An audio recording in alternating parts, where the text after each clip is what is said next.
चौधरी देवीलाल अपने आप में एक इंस्टीट्यूशन रहे हैं और अब इसी को लेकर आपका परिवार तो है ही है जी। भाई अजय सिंह जी का परिवार, भाई अभय चौटाला जी का परिवार, जेपी दलाल, वो भी कहते हैं मैं भी मेरा भी जो कुछ है वो चौधरी देवीलाल हैं, वो भी आपके समक्ष आ खड़े होते हैं। तो इस परिवार का असली वारिस कौन है?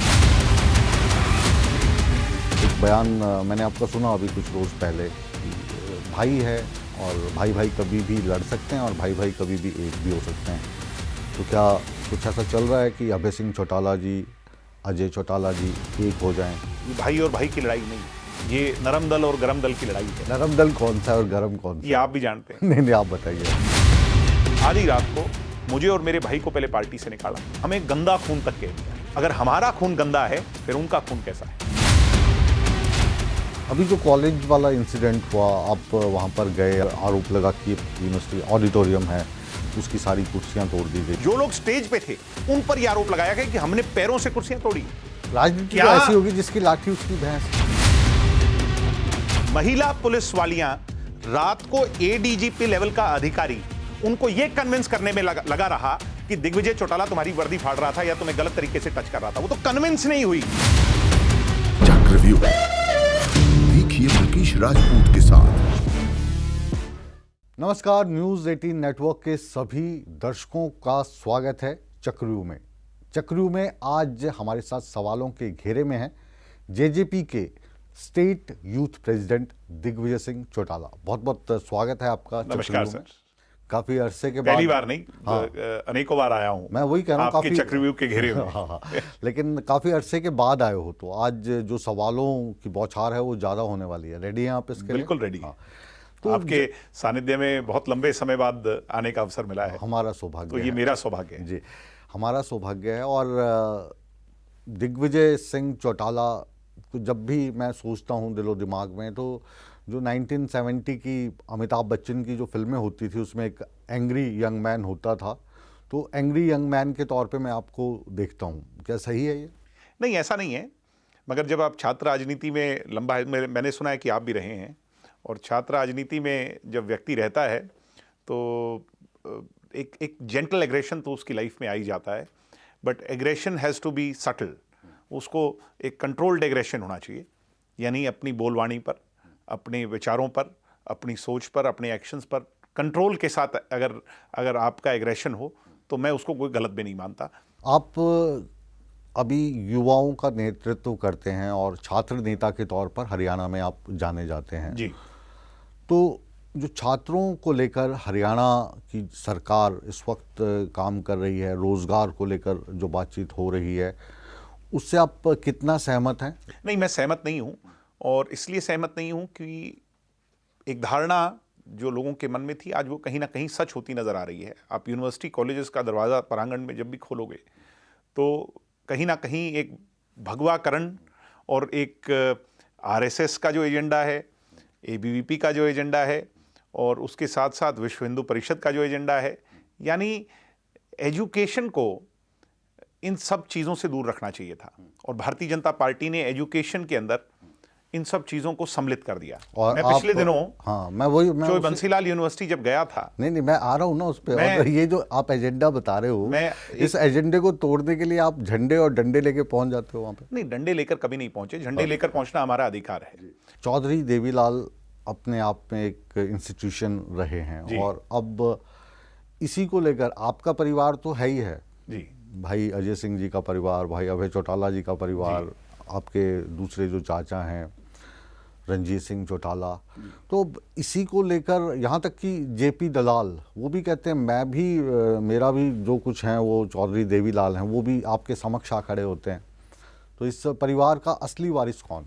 नहीं, वारिस इसका जनता है, ना केवल प्रदेश की जनता बल्कि देश की जनता, जिनके गरीब हो, किसान हो, मजदूर हो, मजलूम हो, पिछड़ा हो, अगड़ा हो, 36 बिरादरी के लोगों के लिए जो कुर्बानियाँ चौधरी देवीलाल जी के जीवन पर्यंत संघर्ष की रही।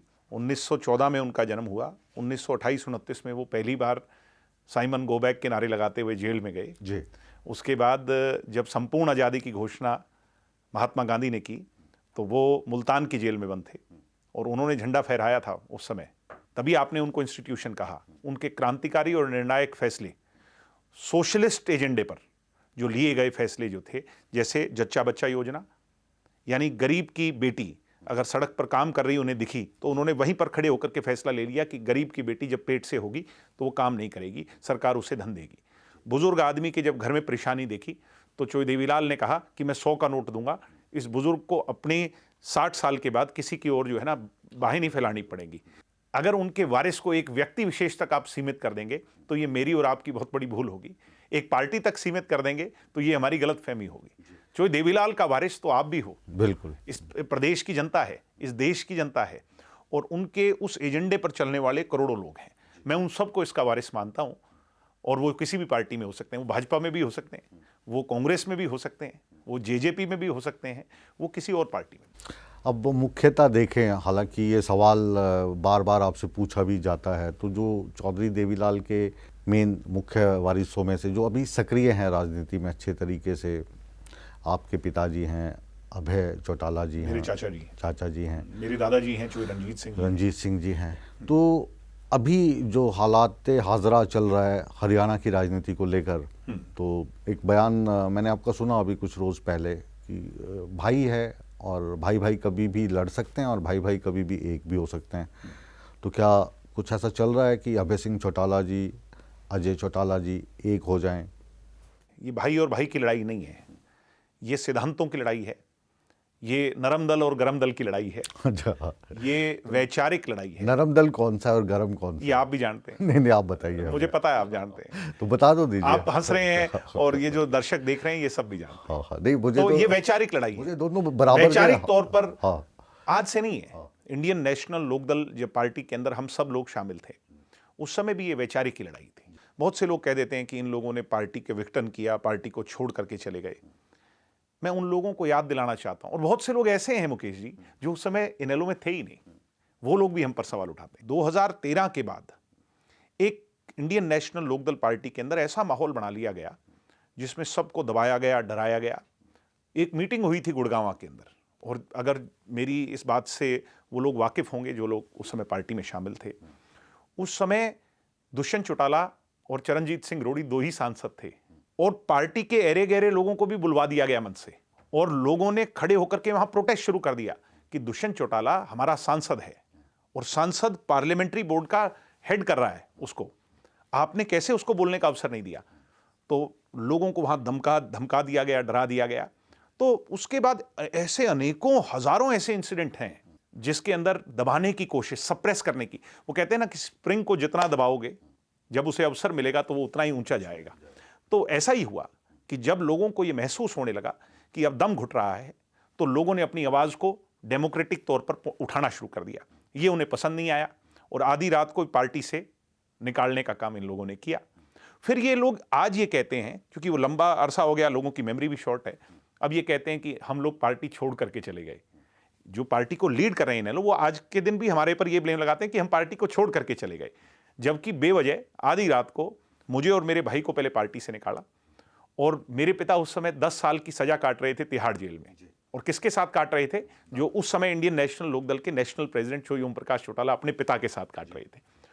उन्हें यही नहीं समझ आया कि क्या सजा दी, हमारे पिता होने की सजा दी, ये उनका गुनाह था। मेरे पिता वो उनके भाई भी थे जिनके कारण ये फैसले हुए, और जिन्होंने हस्ताक्षर किए मुझे, मेरे पिताजी और मेरे भाई साहब को निकालने के लिए, मुकेश जी कमाल तो ऐसा है कि वो लोग भी इंडियन नेशनल लोकदल को छोड़ करके चले गए। तो आपके साथ आ गए थे? नहीं, वो लोग कांग्रेस में चले गए। अशोक अरोड़ा जी तो आज के दिन विधायक हैं थानेसर से, कांग्रेस के बड़े नेता हैं। कांग्रेस के बड़े नेता हैं। यानी आप इसकी परिकल्पना कीजिए कि कितनी गहरी साजिश उस समय हुई। हम चुप रहे, हम 10 सीटें जीत करके आए, हमारे बारे में इतना दुष्प्रचार किया गया। पहला दुष्प्रचार यह किया कि हमने शराब घोटाला किया।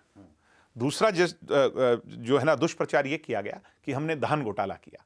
तीसरा दुष्प्रचार यह किया गया कि हमने लैंड स्कैम किया, जिसमें जमीन घोटाला, रजिस्ट्री घोटाला किया हिसार के पास। हाँ, वही मैं आपको बता रहा हूं। 3, हम चुप रहे।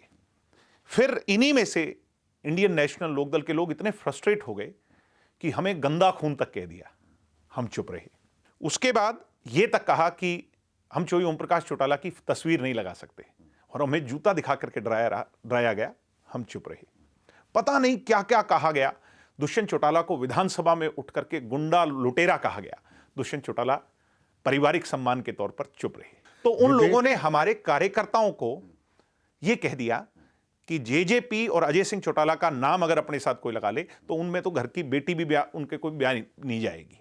यानी रोटी बेटी के नाते को भी सवाल उठा दिया। और आज हमारे लोगों की जो रोटी बेटी के नाते पर जब सवाल आया तो हां, हमने जरूर जवाब दिया। ऐसा जवाब दिया कि उसके बाद उन लोगों ने कोई सवाल नहीं आया। सिर्फ इसी बात का तो सम्मान है कि हम एक ही परिवार के हैं, एक ही खून है।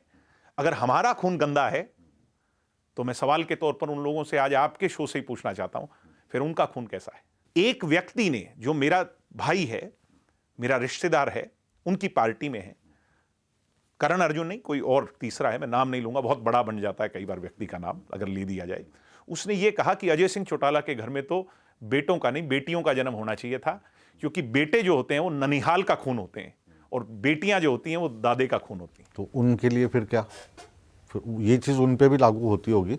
मैं ये सोच के हैरान हूं कि क्या हम इससे बाहर निकल सकते हैं? और परिवार, भाई और पानी कब राह भटक जाए और कब मिल जाए, इसका कुछ तय नहीं होता। और मैं फिर कहूंगा कि हमें चौधरी देवीलाल के घर में जन्म लेने का मौका मिला है।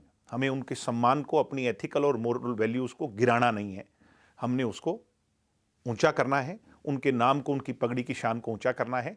इसलिए अभी भी इन चीजों पर पूर्ण विराम लगा करके भाजपा से लड़िए, भाजपा की विभाजनकारी नीतियों से लड़िए, हिंदू मुसलमान की नीतियों से लड़िए, जाट गैर जाट की नीतियों से लड़िए, सिख गैर सिख, दलित गैर दलित की नीतियों से लड़िए, मंदिर और मस्जिद के नाम पर बांटने वालों से लड़िए। मैं उस शाम को याद करवाना चाहता हूं आपको। आप मेरे साथ लाइव जुड़े हुए थे चैनल पर ही, और उस वक्त स्थिति ये थी, 2014 की हम बात कर रहे हैं, कि आपकी पार्टी जेजेपी अगर साथ दे देती कांग्रेस का तो शायद कांग्रेस 2019 में सर। हाँ, 2019 में। और मैंने आपके चैनल पर यह कहा था, लेकिन आपने उस वक्त कह रहे थे कि कांग्रेस के घर पे तो हम चाय भी नहीं पीते, बेटी भी नहीं पीते, बीजेपी के साथ नहीं, ऐसा नहीं था। हमने कांग्रेस को, मुझे और डॉक्टर केसी बांगड़ को, दोनों को डिप्यूट किया गया था चौधरी भूपेंद्र सिंह हुड्डा जी से बात करने के लिए।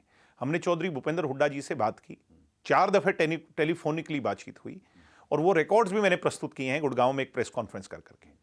व्हाट्सएप कॉल पर मेरी उनसे 4 दफे बातचीत हुई। उन्होंने समय मांगा, उन्होंने फिर समय मांगा, और उन्होंने लास्ट में तकरीबन 3:30 पौने 4 बजे की बात है, उन्होंने हमें मना कर दिया। रात के या सुबह के? सुबह की बात जी। शाम को मेरी आपसे बात हुई थी। तो उसके बाद बीजेपी ने हमें ऑफर दिया, कहा कि 5 मांगे आपकी मान ली गई हैं, जिसके अंदर से 75% कानून को विधानसभा में लाकर पारित कराया जाएगा, बुढ़ापा पेंशन को 5100 किया जाएगा, और इसी तरीके से जो हमारी मांगी थी, महिला रिजर्वेशन की मांग। ईमानदारी से, ईमानदार सवाल, आपको लगता है कि वो जो कदम आपने उठाया था, 10 सीट्स आपकी आई थी, उस वक्त भारतीय जनता पार्टी में जाना आपके भविष्य के लिए, जेजेपी की मैं बात कर रहा हूँ, काफ़ी खतरनाक और दुखद साबित हुआ? देखिए, जीवन में आप हर एक्सपीरियंस से सीखते हैं। हमने लोगों के फायदे के लिए कुछ निर्णय लिए। पहला निर्णय ये लिया है, जब मैं गांव में जाता हूं और मुझे गांव में कोई जिला परिषद की मेंबर मिलती है, महिला होती है, तो मुझे हमारी पार्टी के उस फैसले पर गर्व होता है। कोई सरपंचनी होती है तो मुझे उसको देख करके गर्व महसूस होता है। मुझे कोई ब्लॉक की मेंबर महिला मिलती है, क्योंकि ये निर्णय किसने लिया? ये हमने लिया। 75% आरक्षण को हमने लागू कर दिया, वो कोर्ट के अधीन है, एक दिन जरूर लागू होगा। 75 नहीं तो 50 होगा जरूर। जिस दिन लागू होगा, बेरोजगारी की खाई को संपूर्ण तौर पर तो नहीं, कुछ तौर पर पार्शली भरा जा सकता है, और मुझे उस दिन उस फैसले पर गर्व होगा। 5100 हम नहीं कर पाए क्योंकि कलम में स्याही कम थी, एमएलए 10 ही थे। अगर एमएलए ये ज्यादा होते तो हम 5100 भी कर पाते। मगर सबसे ज्यादा देश में 4.25 साल में अगर पेंशन बढ़ी है तो दुष्यंत चौटाला की कलम से 2000 से 3000 रुपए हुई है। इतनी पेंशन कहीं नहीं बढ़ी, पूरे इंडिया की, पैन इंडिया की बात कर रहा हूं। किसान के खाते में सीधा पैसा। पहले हम आड़ती के आगे झोली फैलाया करते, आज झोली आड़ती को किसान के आगे फैलानी पड़ रही है। चीजें जो आप बता रहे हो, इसका क्रेडिट आपको मिला नहीं ना, इसका क्रेडिट तो भाजपा ले रही है। काम दुष्यंत ने किए, फैसले दुष्यंत ने लिए। अब वो आपकी इच्छा है या जिस सोचने वाले की इच्छा है कि भाजपा उसका क्रेडिट ले या कोई उसका क्रेडिट ले, काम तो दुष्यंत चौटाला ने किए। चलिए, अब आप ये कह देंगे 75% भी भाजपा लेकर के आई थी, महिला रिजर्वेशन भी बीजेपी लेकर के आई थी, तो दुष्यंत वहां किस काम के लिए बैठा था? दुष्यंत चौटाला के फैसले। इस जो आप इस वक्त दावा कर रहे हैं, इस दावे को आप जनता तक पहुंचाने में फिर नाकामयाब रहे? क्योंकि हमारे खिलाफ दुष्प्रचार इतना था। हम दुष्प्रचार को लेकर के सफाई देते या अपने कामों को लेकर के लोगों के बीच में जाते। अभी जो कॉलेज वाला इंसिडेंट हुआ, आप वहाँ पर गए, आपने परमिशन मांगी, परमिशन नहीं दी गई, फिर आरोप लगा कि ये पूरा यूनिवर्सिटी ऑडिटोरियम है, उसकी सारी कुर्सियाँ तोड़ दी गई, फाइन लगाया सर गया। 2 इंसिडेंट है, मैं दोनों की इंसिडेंट की आपने भरा। सफाई नहीं दे रहा। मैं इंसिडेंट पर इसलिए बात कर रहा हूं क्योंकि आपने मेरे सामने सवाल रखा है। हमारा सीधा सवाल है कि अगर भारतीय जनता पार्टी और उसकी अलाइड फोर्सेस, आरएसएस, एबीवीपी, ये आपका विश्व हिंदू परिषद, बजरंग दल, XYZ जितने भी हैं, इनको इजाजत है, मैं फिर मेरा सवाल वही है कि अगर मुखर्जी के नारे लग सकते हैं तो चौधरी देवीलाल के क्यों नहीं? क्या इसका जवाब है? किसी के पास कोई जवाब है? नहीं, मैं तोड़फोड़, सर मैं 2 इंसिडेंट पे बात कर रहा हूं, मैं उस पर आ जाऊंगा। है आपके पास जवाब सर? नहीं, डेमोक्रेटिक देश है हमारा। एबीवीपी को अगर इजाजत होनी चाहिए तो इनसो को इजाजत होनी चाहिए कि नहीं? मैं आपसे पूछ लेता हूं। बिल्कुल होनी चाहिए। तो जवाब आपको पहले सवाल का तो मिल गया। हमें खाली ऑडिटोरियम में परमिशन ग्रांट करने के बाद 12 तारीख को ग्रांट हुई और 14 तारीख को कैंसिल कर दी गई। किस आधार पे कैंसिल हुई भाई? ये पूछने के लिए हम वाइस चांसलर के दफ्तर में जाना, क्या यह हमारा अधिकार नहीं है? लेकिन आराम से नहीं गए ना? नहीं, आराम से कैसे नहीं गए सर? बिल्कुल आराम से गए। वहां जाकर के वाइस चांसलर पिछले गेट से भाग जाता है तो हमने दरवाजा बजाया, भाई बाहर तो आओ। क्या वाइस चांसलर का office is a private property? Trespassing, sir इतना कानून मैंने भी पढ़ा है, आपने भी पढ़ा है। Trespassing of property can only be in a private property, can not be in a government property. सरकारी संपत्ति की ट्रेसपासिंग कैसे हो सकती है साहब? हमारे पास ट्रेसपासिंग के मुकदमे लगे। अब आप कहें तो मैं दूसरे उस पे आऊं, इंसिडेंट कुर्सियों वाला। अब मैं उस पे आ जाता हूं। हम उस इंसिडेंट, जो उस कार्यक्रम में कुरुक्षेत्र गए, कुरुक्षेत्र के कार्यक्रम में, हमारे कार्यक्रम में उम्मीद से 10 गुना ज्यादा भीड़ आ गई। इतनी भीड़ अंदर थी, इतनी भीड़ बाहर थी। और अंदर क्योंकि उन लोगों ने, जो ऑर्गेनाइजर्स थे, उनने कुछ कलाकार बुला रखे थे। हमारे जाने तक सब कुछ ठीक था। जाने के बाद कॉलेज के ही बच्चों ने जब गाना गाना शुरू किया तो वो, जैसे बच्चे झूमते हैं यूनिवर्सिटी कॉलेजों में, थोड़ा जोश में आ जाते हैं, गाने बजाने में कुर्सियों के ऊपर चढ़ गए। 20 से 25 कुर्सियां टूट गई, लॉक कर दिया गया। उसके बाद हमें बुलाया गया कि आपकी यहां की लोकल यूनिट ने इसकी परमिशन ली थी। लेकिन उसमें सर एक मिनट, सर मेरी बात, तोड़ते हुए भी नजर आए सर नहीं तोड़ते हुए, मुझे आप वीडियो दिखा दीजिए। वो चढ़े हुए हैं ऊपर। हाँ, वो गाने बजाने में चढ़े हुए थे। मैं उसी बात पे आ रहा हूं। अच्छा ठीक है। 25 कुर्सियां, 30 कुर्सियां, 40, यूनिवर्सिटी कहती है 80 कुर्सियां टूटी, उसको लॉक कर दिया गया। मैं एग्रीमेंट का हो तो अभी तो समय नहीं इतना, नहीं मुझे पता है। एक एग्रीमेंट हुआ कि आप इन कुर्सियों को ठीक करा दीजिए। हमने उसको ओन कर लिया। 2.5 से 3 लाख रुपए का खर्चा आया, कुर्सियां ठीक करनी शुरू हो गई और यूनिवर्सिटी के प्रशासन के मन में पता नहीं क्या आया, दोबारा से लॉक कर दिया गया और हमारे पर ऐसे संगीन आरोप लगाए गए। वो आरोप तब सिद्ध हो सकते हैं जब हमने बिना परमिशन के कार्यक्रम किया हो। हमारे पास कार्यक्रम करने की परमिशन है सर, हमारे पास लाउड स्पीकर बजाने की परमिशन है, हमारे पास उसके बाद हमारे जाने तक, दिग्विजय चौटाला के जाने तक एक भी कुर्सी नहीं टूटी थी।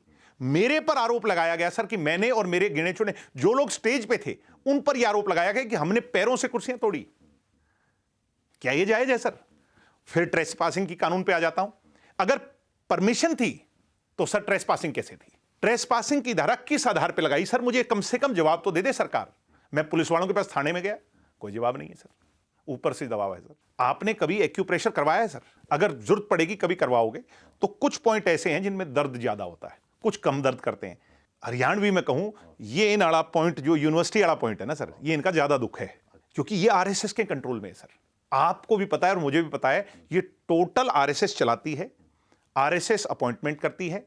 Vice chancellor, registrar, assistant professor, जितने भी नौकरी लगते हैं, कच्चे पक्के, सब आरएसएस के लोग लगते हैं सर इसमें। ये आरोप तो आप की जब सरकारें रही हैं, चाहे वो चौटाला साहब की रही है या आपके दादाजी की रही तो है, लड़ाई लड़ी है ना तो सर। उसमें भी कहा कि अगर आप हम जो गलत कर रहे हैं, जाट समुदाय के लोग होते थे, उनको नौकरी ज्यादा देते थे। डेमोक्रेसी इसी खूबसूरत नगरी का नाम है सर, कि अगर हम गलत कर रहे हैं उसका विरोध करिए। राजनीति तो ऐसी होगी जिसकी लाठी उसकी भैंस। और मुझे ये बताइए सर, अब मैं उस बात पे आ जाता हूं जो आप बात पूछ रहे थे, क्योंकि अब डिबेट उधर चली गई है।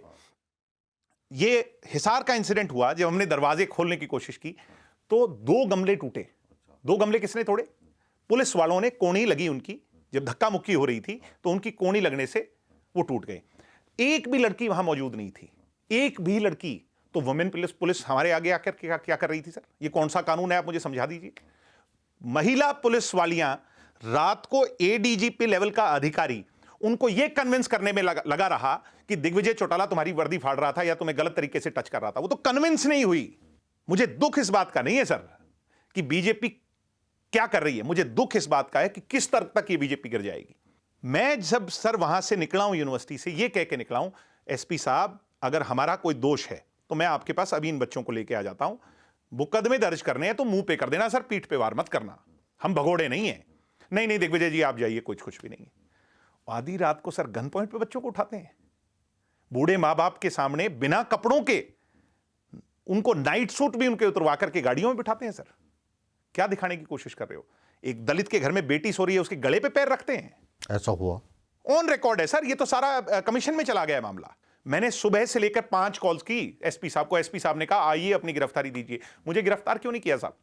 उस प्रोटेस्ट को मैं लीड कर रहा था सर, मैं सबसे आगे था, गुनहगार था तो उन बच्चों से आगे सर मैं था। उनको लाइफ टाइम बैन कर दिया सर, सिर्फ अपनी आवाज उठाने के लिए। उसके बाद जब हम गिरफ्तारी देने एसपी के ऑफिस में, अगर थाने में गिरफ्तारी नहीं होगी तो कहां होगी? एसपी के ऑफिस में होगी, एसपी के ऑफिस में नहीं होगी तो आईजी के ऑफिस में होगी, नहीं होगी तो फिर कोर्ट में होगी। जब हम गाड़ी में जा रहे थे तो हमारे आगे सिविल नंबर प्लेट की, 9 नंबर प्लेट की गाड़ी, जिसपे नंबर प्लेट ना हो, काले शीशों की गाड़ी, रेड लाइट लगाकर सिविल वर्दी के अंदर बंदूकधारी हथियार क्या कर रहे थे सर? क्या कर रहे थे? मुझे इस बात का जवाब कोई तो दे। आकर के जीप लगाते हैं, उसको नॉक करते हैं, कॉक करते हैं।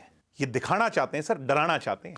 पर वो कई जगह तो बुलडोजर चला रहे हैं और कई जगह ये बुलडोजर की सोच पैदा कर रहे हैं। लेकिन वो फिर कहते हैं कि जो व्यक्ति जिस पे ये आरोप है, जो सिविल में था, पुलिस का आदमी, उनके ससुर तो आप क्या ही की किसी के पार्टी ससुर, में क्या किसी के बहुत ससुर, बड़े नेता क्या रहे। किसी के ससुर किसी भी पार्टी में हो और उस व्यक्ति से तुम गुनाह करवा दो, क्या ये जायज है सर? बाद में कहते हैं इसके चलते उन्होंने आपकी पार्टी भी छोड़ दी। 100 बार छोड़े। तो ये क्या पूरा इंसिडेंट? आप किसी को गन पॉइंट रेज करेंगे एक मुख्यमंत्री के कहने पे? वो उप मुख्यमंत्री रहे हैं सर प्रदेश के, आपके बराबर की हैसियत पर एक समय कुर्सी पर बैठा करते थे। ये कुर्सी आनी जानी चीज है सर, आज किसी के पास, कल किसी के पास। ये दिखाना चाहते हैं, डराना चाहते हैं कि अगर आज दुष्यंत चौटाला पर गन ये रेज हुई है, ये किसी पर भी हो सकती है। प्रोग्राम चक्रव्यूह को विराम की तरफ ले जा रहे हैं हम। तो इस मंच से जो आपके साथ लोग जुड़े रहे या आपको लगता है कि ये वाले लोग आपके साथ आ सकते हैं, उनको आप क्या कहना चाहोगे? जो कुछ हुआ मैं उन लोगों को भी नहीं कहूंगा सर, और जो आप आगे सोच रहे हैं। हाँ। मुझे ये देश और हमारा प्रदेश, मैं तो देश की बात ही करूंगा, प्रदेश तो बहुत छोटी चीज है। ये उस रास्ते पर चलता नजर आ रहा है या जा रहा है। जब मैं ममता बनर्जी की पार्टी का ये हाल देखता हूं, जब मैं राज्यसभा के चुनाव में एक महिला की टिकट को आधी रात को रद्द कर दिया जाता है, उसका हाल देखता हूं। कल बताया कि 4000 से ज्यादा वोटिंग मशीन बंगाल में जल गई, खाक हो गई। जब मैं ये हाल देखता हूं, इस तरह की खबरें सुनता हूं, तो मुझे चोई देवीलाल की वो बातें कहीं भी याद आ जाती हैं कि हम सबको एक होना पड़ेगा। Beat anyone, political class, social class, गैर सोशल क्लास, सब लोगों को एक होना पड़ेगा। मैं तो आपको भी आमंत्रित करता हूं सर, अगर इस हिसाब से आप नौकरी करना चाहते हैं तो बीजेपी आपको थोड़ी दिन के बाद ये बोलने की इजाजत भी नहीं देगी।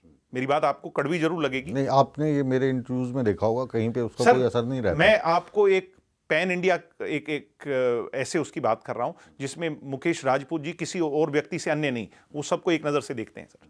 वो सबको लिमिट कर देंगे। या तो हमें भगवाकरण के अंदर डूब जाना पड़ेगा, अगर आपने इनसे लड़ना है, इनके खिलाफ गर्दन उठानी है, अपनी पगड़ी को शान से उठाना है, तो आज एकजुट होना पड़ेगा, नहीं तो बहुत देर हो जाएगी। चलिए, बहुत बहुत शुक्रिया। दिग्विजय चौटाला अपने उसी अंदाज में, जिस अंदाज में पहले मिला करते थे, और हमने भी उसी अंदाज में इनसे हर वो सवाल पूछा जिसका जवाब आप चाहते थे, क्योंकि आरोप कोई भी किसी पे लगा सकता है, उसको एक मंच देकर उसका जवाब लेना हमेशा से हमारी एक धारणा रही है, और इसी धारणा को लेकर चक्रव्यूह हम करते हैं। आप चक्रव्यूह में आए, हमारे खट्टे मीठे सवालात का आपने जवाब दिया, तहे दिल से हम आपका शुक्रिया अदा करते हैं। हमें भी बहुत खुशी है, और आते रहिए। Thank you. क्योंकि न्यूज़ 18 नेटवर्क एक ऐसा नेटवर्क है जो हर पक्ष की, चाहे वो सत्ता पक्ष हो, विपक्ष हो, उसकी आवाज़ आप तक पहुंचाने की कोशिश करता है, और ये कोशिश आगे भी जारी रहेगी। तो नेटवर्क 18 में चक्रव्यूह को हम यहीं पर विराम देते हैं, लेकिन आप कहीं मत जाइए, बने रहिए हमारे साथ, क्योंकि चक्रव्यूह के बाद खबरों का सिलसिला लगातार जारी है। बने रहिए।